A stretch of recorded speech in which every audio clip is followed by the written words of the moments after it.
Boker Tov Umvorach.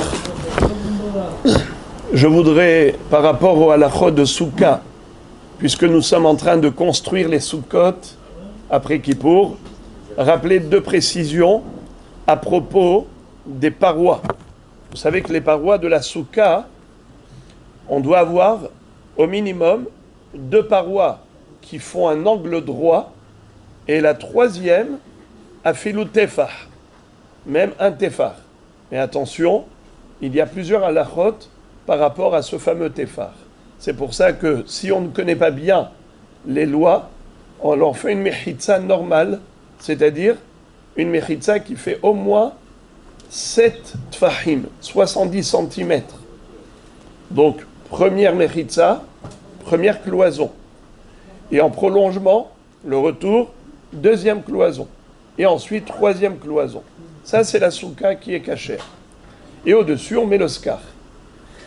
Précision, l'ordre est important. Il faut d'abord construire les murs, les cloisons, et ensuite le scar. Parce que sinon, on a un problème de ta'aseh velomina asouy. C'est-à-dire que tu as mis le scar de manière à ce qu'il n'est pas cachère, et ensuite tu l'as cachérisé indirectement. C'est un problème. Donc il faut veiller à l'ordre. D'abord les mechitzot, ensuite le scar.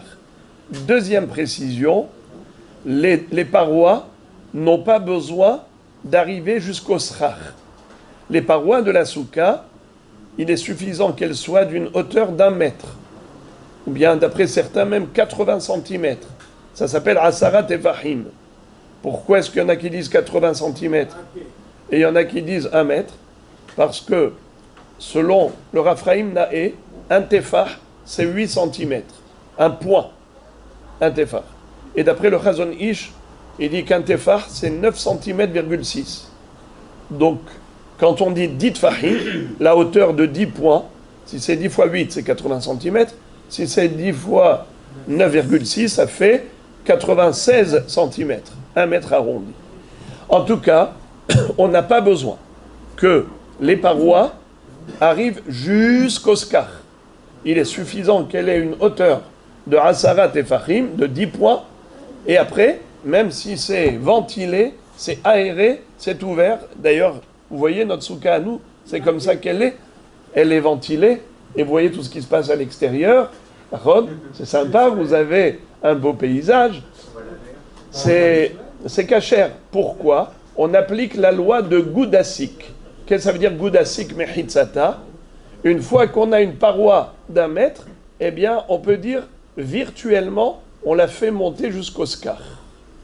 Et donc, c'est cachère.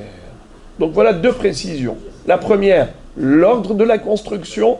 La deuxième, la tolérance par rapport à la hauteur des parois qui n'ont pas besoin d'atteindre le scar. Bon,